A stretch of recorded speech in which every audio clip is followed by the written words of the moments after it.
காலை வணக்கம். சி சுக்ரன் ஜோதிட ஆராய்ச்சி நிலையம், அக்கரைப்பட்டி, சாய்பாபா கோவில் அருகே, சமயபுரம், திருச்சி மாவட்டம். என்னிடம் ஜோதிடம் பார்ப்பதற்கு எனது அலுவலகத்தையோ நேரடியாகவோ அல்லது வாட்ஸ்அப் மூலமாகவோ என்னை தொடர்பு கொள்ளலாம். தொலைபேசி எண் 80 720 73 501, 99 430 38 285. இந்த எண்களில் தொடர்பு கொண்டு உங்களுடைய ஜாதக ஆய்வுகளை மேற்கொண்டு அனைத்து ஜோதிட பலன்கள், கல்வி, தொழில், திருமண பொருத்தம், தொழில் சம்பந்தப்பட்ட கேள்விகள், அனைத்து விதமான கேள்விகளுக்கும் உங்களுக்கு பதில் விளக்கங்களுடன் தரப்படும். இன்று நம்ம ஜோதிட ஆய்வு கட்டுரைகள் நிறைய சி சுக்ரன் அஸ்ட்ரோ டிவி என்ற சேனலில், யூடியூப் சேனலில் நிறைய போட்டுட்ருக்கோம். இந்த தகவல் அனைத்தும் பயனுள்ளதாக இருக்கும் அப்படிங்கிறதும் நான் நம்புகிறேன்.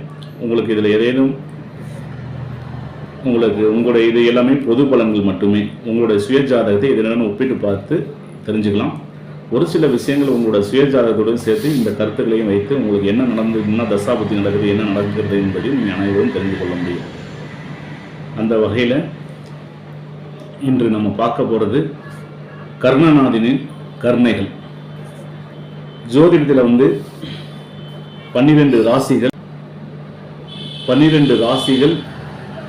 9 நவக்கோள்கள், 27 நட்சத்திரங்கள், 108 நட்சத்திர பாதங்கள் எல்லாமே உள்ளடக்கியது தான். அதில் வரக்கூடியது பார்த்தீங்கன்னா வாரம் அப்படிங்கிறது சொல்லக்கூடியது பார்த்தீங்கன்னா 7 நாட்களை குறிக்கக்கூடியது. திதி 30 திதிகளை குறிக்கக்கூடியது. அமாவாசையிலேருந்து பௌர்ணமி, பௌர்ணமிலேருந்து அமாவாசையிலிருந்து 30 திதிகளை குறிக்கக்கூடியது. நட்சத்திரம் 27 நட்சத்திரங்களை குறிக்கக்கூடியது. யோகம் கரணம் 11 கரணங்கள் இருக்குது. அதில் சரக்கரணங்கள், திறக்கரணங்கள்னு பகுத்து வச்சுருக்காங்க. அந்த வகையில் பார்க்கும்போது இன்றைக்கி நம்ம என்ன பார்க்குறோம் அப்படின்னா, இந்த கரணங்களை வச்சு நம்ம வாழ்க்கையில் மாற்றங்கள் இருக்கும். அப்போ கரணம் என்றால் என்ன? கரணம் என்பது அப்படின்னா இயக்கம், செய்கின்ற செய்கை, இதை தான் சொல்கிறது கர்ணம் சொல்கிறது. கர்ணம் தப்பினால் மரணம் அப்படின்னு சொல்லுவாங்க.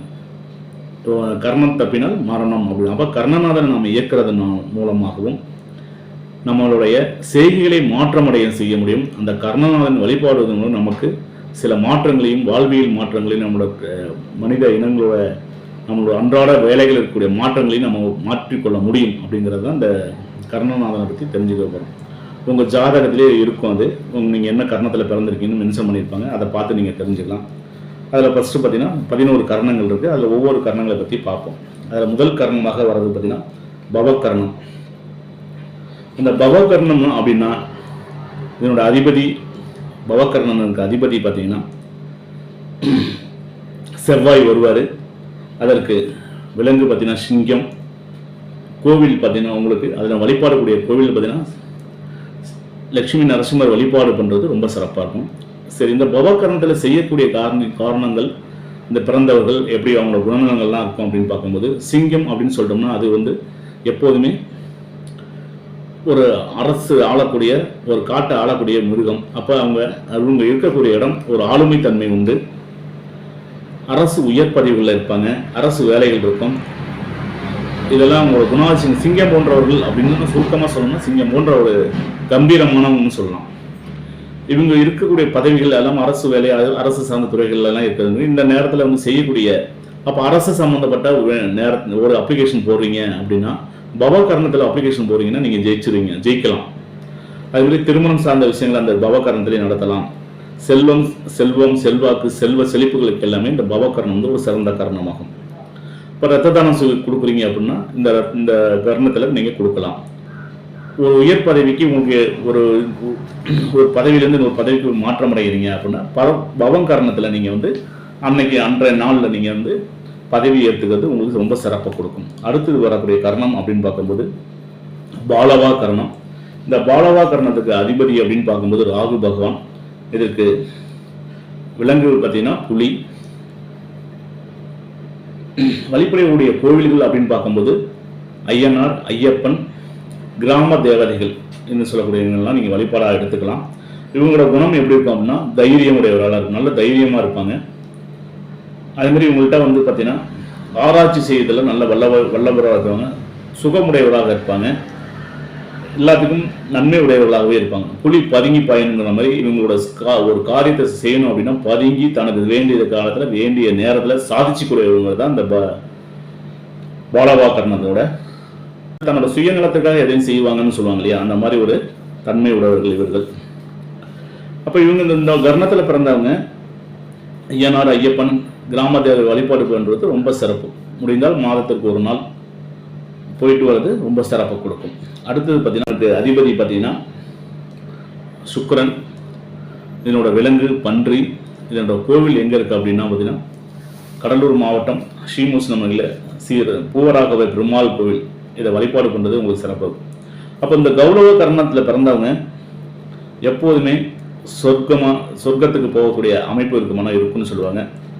அது தன்னை சுற்றி பார்த்தீங்கன்னா நிலப்புலன்கள், சுகமுடையவர்கள், மண் சம்பந்தப்பட்ட வேலைகள், நிலம் சம்பந்தப்பட்ட வேலைகளில் நல்லா கண்ணும் கருத்துமா இருப்பாங்க. அப்போ பன்றி என்ன செய்யும், அதோட குணங்கள் என்ன? அப்போ பன்றி வந்து பார்த்தீங்கன்னா நிலத்தை முன்றது, சரிங்களா? எனக்கு வந்து ஒரு சாதுவான ஒரு குணமாக இருக்குமானா இருக்காது. அதுக்கிட்ட பார்த்தீங்கன்னா ஒரு முரட்டு குணமும் இருக்கும், சில நேரத்தில் சாதுவாகவும் இருக்கும். அது மாதிரி இவங்களோட குணாதிசயங்களும் இந்த மாதிரி தான் இருக்கும். ஆனால் இவங்களோட தொழில் அப்படின்னு பார்த்தீங்கன்னா நில சம்பந்தப்பட்ட தொழில்கள் செய்கிறாங்க அப்படின்னா ரொம்ப சிறப்பாக இருக்கும். இப்போ விவசாயம் செய்கிறது, நில சம்பந்தப்பட்ட தொழில்கள் செய்கிறது எல்லாமே இவங்களுக்கு சுகபோகமாக, வண்டி வாகனங்களை வச்சு இது பண்ணுறது, இது எல்லாமே நல்ல ஒரு சிறப்பான ஒரு கர்ணம் அப்படிங்கிறது கௌரவ கர்ணத்தில் பிறந்தவங்களுக்கு ரொம்ப சிறப்பாக இருக்கும். அவங்க பார்த்தீங்கன்னா வாராகி அம்மனை வழிபாடு செய்வது ரொம்ப சிறப்பாக கொடுக்கும். அடுத்த கர்ணநாதன் பார்க்கும்போது உங்களுக்கு தைத்துள கர்ணம். இதில் அதிபதி பார்த்தீங்கன்னா சுக்கிரன், விலங்கு கழுதை. இது தெய்வம் பார்த்தீங்கன்னா சேஷ்டா தேவி வழிபாடு செய்வது. அப்போ கழுதை அப்படின்னா பொதி சுமக்கிற மாதிரி தான் அது. அப்போ அவங்க வந்து பார்த்தீங்கன்னா என்னதான் இருந்தாலும் பிறருக்காக வாழக்கூடியவங்க, குடும்பத்துக்காக பொதி சுமக்கக்கூடிய வேலை செய்கிறது, குடும்பத்திற்காக தானாக கஷ்டப்படுறது, மற்றவர்களுக்காக எதை இருந்தாலும் இலங்கிய குணமுடையவர்கள். அது மாதிரி அந்த கோபம் வந்துச்சுன்னா அவங்கள வந்து கட்டுப்படுத்த முடியாதுங்கிற மாதிரி இருக்கக்கூடியது. அது எதுக்கு சத்தம் போடுறாங்க, எதுக்கு கத்துறாங்க, எதுக்கு என்ன சொல்கிறாங்க வந்து சில நேரத்தில் புரியாத புதிராகவே இருப்பாங்க. சரி, இவங்களுக்கு வந்து சேஷ்டா தேவி வழிபாடு பண்ணுறது அப்படின்னா எங்கே நம்ம போய் பண்ணுறது அப்படின்னா பெருமாள் கோவில் இருக்கிறது உடைய தேவிமார், அங்கே இருக்கக்கூடிய ஸ்ரீதேவி பூதேவி வழிபாடு, அதாவது மூத்த தேவியர்கள்லாம் தான் சேஷ்டா தேவின்னு சொல்லுது. மூத்த தேவி அப்படிங்கிறது தான் அதை நீங்கள் பார்த்தீங்கன்னா மருவி மூதேவின்னு ஆயிடுச்சு. அந்த சேஷ்டா தேவியை வழிபாடு பண்ணுறது சிறப்பு. சேஷ்டா தேவி வழிபாடு பண்ணால் நீங்கள் பெருமாள் கோவில் இருக்கக்கூடிய தேவிகளை வழிபாடு செய்வது சிறப்பு. அதே மாதிரி வாழ்க்கை பரிகாரமாக நீங்கள் பார்க்கணும், பொதி சுமக்கிறாங்க இல்லையா, இப்போ மார்க்கெட்டில் மூட்டை தூக்குறாங்க பாருங்கள், அவங்களுக்கு நீங்கள் உங்களால் வஸ்திர தானம் செய்வது ரொம்ப சிறப்பு. இல்லைன்னா துணி துவைக்கிறவங்க, அயன் பண்ணுறவங்களுக்கு உங்களால் முடிந்த வந்து வஸ்திர தானங்கள் செய்வதனால அந்த மாதிரி உங்களுக்கு பார்த்தீங்கன்னா அறிவு சார்ந்தவங்களில் நல்ல திறமையுடையவங்களாக இருப்பாங்க. அடுத்தது கரசை கர்ணநாதன். இந்த கரசை கர்ணநாதன் அதிபதினு பார்க்கும்போது இதுக்கு இவர் வந்து பார்த்தீங்கன்னா சந்திரன். அதோட விலங்கு அப்படின்னு பார்க்கும்போது யானை, விநாயகர் வழிபாடு பண்ணுறது, இது எல்லாமே சிறப்பாக கொடுக்கும். விநாயகரை போய் வழிபாடு பண்ணுறதுனா ரொம்ப சிறப்பாக. யானைக்கு உணவு கொடுக்கறது, இது எல்லாமே நல்லா சிறப்பாக இருக்கணும், நல்லா சிறப்பாக இருக்கும். அப்புறம் இவங்களோட தொழில் என்ன மாதிரி இருக்கும் அப்படின்னா ஆலோசகர், நீர் சம்பந்தப்பட்ட துறைகள், டீ கடை வைக்கிறது, உணவு சம்பந்தப்பட்ட இதெல்லாமே உங்களுக்கு நல்லா சிறப்பாக இருக்கும். இந்த கரசை கர்ணத்தில் நல்லா திட்டங்களை தீட்டக்கூடியவராக இருப்பாங்க. மதிநுட்பம் இருக்கும், பேச்சு திறமை இருக்கும், இயல், இசை, நாடகம் இதை சார்ந்த துறைகளை நல்லா இருக்கும். கற்பனை துறைகள் நல்லா இருப்பாங்க. இவங்க பகல் நேரத்தோட இரவு நேரங்களில் கண்முழிச்சு நல்ல வேலைகள் செய்கிறதுக்கு வந்து ரொம்ப சிறப்பாக இருக்கும். அப்போ இந்த கரசை கர்ணநாதில் பிறந்தவங்க பார்த்தீங்கன்னா யானைக்கு உணவு கொடுக்கலாம், அப்போ விநாயகரை வழிபாடு பண்ணலாம், இதெல்லாம் சிறப்பாக இருக்கும் அப்படின்னு சொல்லலாம். அடுத்தது பார்த்தீங்கன்னா வனிசை கர்ணநாதன். வனிசை அப்படிங்கிறது சூரியன். இவங்க இருக்கக்கூடிய இடம் பார்த்தீங்கன்னா ஒரு உயர் பதவியில், ஒரு சாதாரண ஒரு கூலி தொழில் செஞ்சாலும் அதுக்கு ஒரு தலைவனாக இருக்கிற மாதிரி இருக்கக்கூடிய நபராக இருப்பாங்க. அரசு துறையில் வந்து இருக்காங்க அப்படின்னா அதில் மேனேஜர், ஒரு HR டிபார்ட்மெண்ட் தலைவராக இருக்கிறது, இந்த மாதிரி இருக்கிறது. அதாவது ஒரு தலைமை பொறுப்பு இவங்கள்ட்ட இருக்கும். அது நீதிக்கு தலைவனுங்கிறது, சில விஷயங்களை தப்புனா தப்பு, சரின்னா சரின்னு சொல்கிறது, நிர்வாக திறமை நல்லா பளிச்சுன்னு இருக்கும். அப்படின்னா இவங்களோட வனிசை கர்ணத்தில் வந்து நிர்வாகத்தில் இருந்து சிறப்பாக செய்வாங்க. நல்ல நிர்வாகங்கள் நல்லா இருக்கும். புத்திசாலியானது, சிறந்த புத்தி கூர்மை, புத்திசாலி எல்லாமே இருக்கும். அப்போ இந்த கர்ணநாதல் பிறந்தவங்க யாரை வழிபாடு பண்ணால் சூரியன் வந்துச்சுன்னா சிவனை வழிபாடு பண்ணுறது ரொம்ப சிறப்பு. அதே மாதிரி பௌர்ணமி பிரதோஷ காலங்களில் சிவனை சுற்றி, அதாவது நந்திக்கு அபிஷேகம் முடிந்த பிறகு நந்தி வாகனத்தில் வரக்கூடிய எம்பெருமான் சிவபெருமானையும் பார்வதி தேவியும் சேர்ந்து வழிபாடு பண்ணுவது அவ்வளோ சிறப்பு.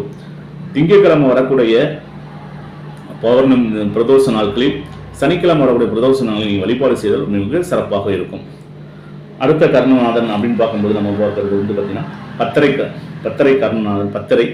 இந்த பத்தரை கர்ணநாதன் எப்படி இருப்பாங்க அப்படின்னு பார்க்கும்போது, இந்த பத்தரை கர்ணத்தில் பிறந்தவங்க பயம் இல்லாதவங்களா இருப்பாங்க.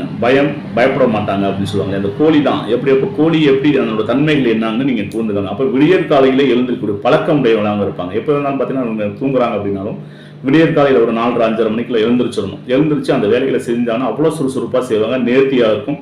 திறமையாக செய்யக்கூடிய நபர்களை வந்து இந்த பத்தரை கர்ணத்தில் பிறந்தவர்கள். சபலம் உண்டு.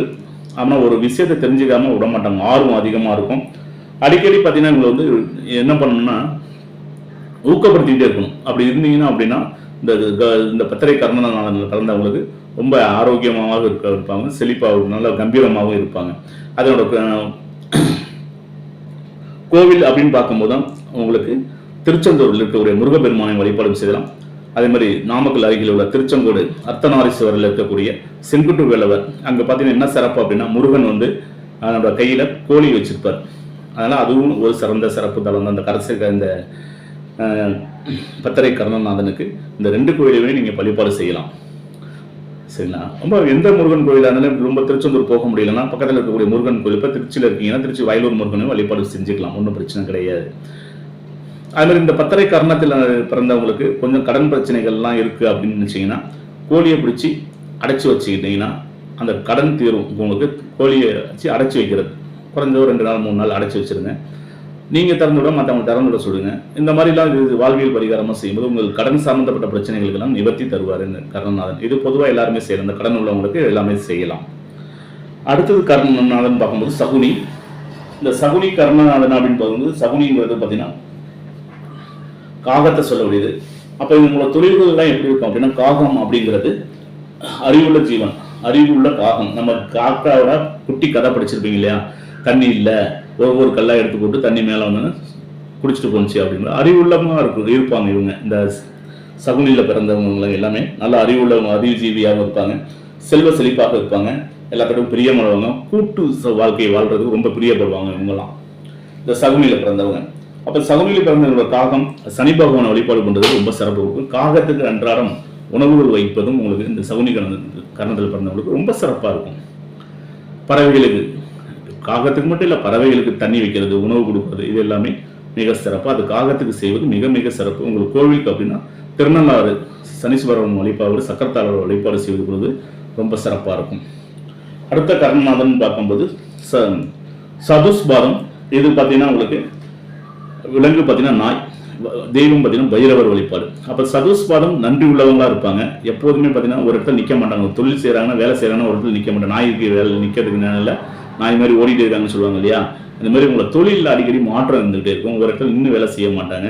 அதனால் அந்த தொழில் செய்கிற இடத்துல அந்த முதலாளிக்கு நன்றி உள்ளவங்களா இருப்பாங்க இவங்களோட இந்த குணாதிசயங்கள். அப்போ இவங்களுக்கும் அது பைரவர் வழிபாடு செய்கிறது, நாய்க்கு உணவு கொடுக்குறது, நாய்க்கு தேவையான உணவுகள் கொடுக்கறது, இது எல்லாமே ரொம்ப சிறப்பு. தெருநாய்களாக இருந்தாலும் சரி, மற்ற வீட்டில் இருக்கக்கூடிய வளர்க்கூடிய நாய்களுக்கும் அவங்களுக்கு இந்த இதெல்லாம் செஞ்சுக்கிட்டு வந்தாங்கன்னா நல்லா இருக்கக்கூடிய அமைப்பு இருக்குது அப்படின்னா சதுஸ்பாசரை பிறந்ததுக்கு.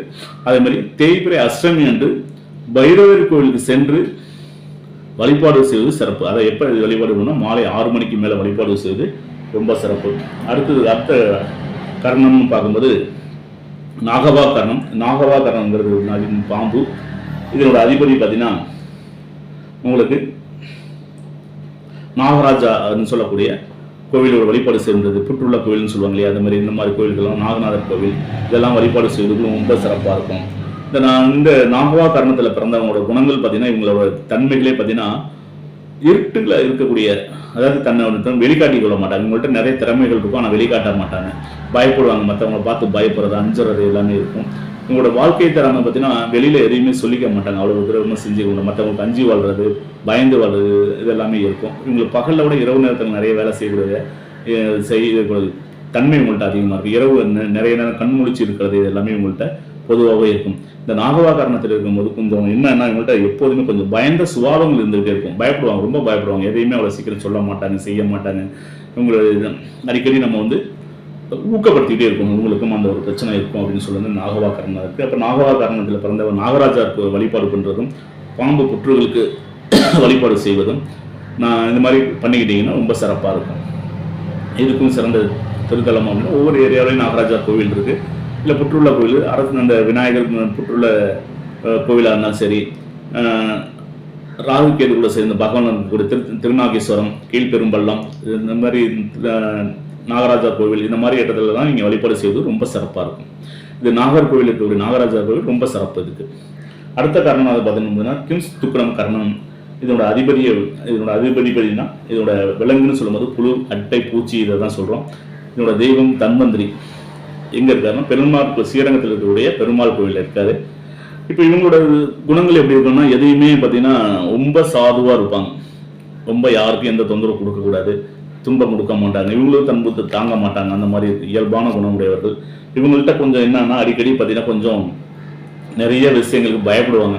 ஸோ இவங்களுக்கு வந்து வாழ்வியல் பரிகாரமாக என்ன சொல்லலாம் அப்படின்னா மீன்களுக்கு இறை போடுறது, மீன்களுக்கு பொறி போடுறது, சரிங்களா, புழு பூச்சிகளுக்கு துன்பம் கொடுக்காம இருக்கிறது, இது எல்லாமே உங்களுக்கு சிறப்பு. இவங்களோட தெய்வம் எங்கே இருக்கார் அப்படிங்கும்போது பார்த்தீங்கன்னா இதோட ஸ்ரீரங்கம் தன்வந்திரி பெருமாளை வழிபாடு செய்கிறது ரொம்ப சிறப்பாக இருக்கும். புழு பூச்சிகளுக்கு அட்டை துன்பங்கள் கொடுக்காம அவங்கள பேணி காப்பது ரொம்ப நல்லா இருக்கும் எங்களுக்கு. இது போன்ற விஷயங்களுக்கு தொடர்ந்து சுக்கிரன் அஸ்ட்ரோ டிவி தொடர்ந்து பாருங்கள், சப்ஸ்கிரைப் பண்ணவும். இதுபோல் நல்ல விஷயங்களை உங்களுக்கு அடிக்கடி தந்துகிட்டு இருக்கேன். நன்றி, வணக்கம், வாழ்க வளமுடன், வாழ்க வையகம், வாழ்க பிரபஞ்சம்.